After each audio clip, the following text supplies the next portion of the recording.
Welcome to the Salmon Runs YouTube. Enjoy the video. In this video, I will explain how to make ghost pepper pickle. First, prioritize safety. Always wear gloves and eye protection when handling these extremely hot peppers. Work in a well-ventilated area to prevent inhaling any irritating fumes. After you finish, thoroughly clean all your equipment and surfaces to avoid any lingering capsaicin. This ensures a safe and enjoyable pickling experience. Now, let's gather our essential ingredients and tools. You'll need about 1 pound of fresh ghost peppers, along with some pickling cucumbers if desired. For the brine, prepare white vinegar, water, pickling salt, and granulated sugar.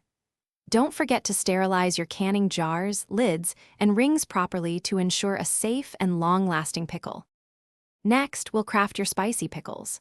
Carefully slice your ghost peppers and any cucumbers, then pack them tightly into your sterilized jars. In a saucepan, combine 2 cups of white vinegar, 2 cups of water, 2 tablespoons of pickling salt, and 1 tablespoon of granulated sugar.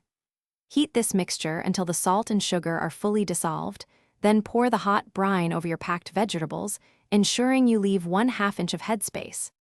Finally, it's time to seal, store, and enjoy your ghost pepper pickles. Carefully place your filled jars into a boiling water bath and process them for 10 minutes. Once processed, remove the jars and let them cool completely.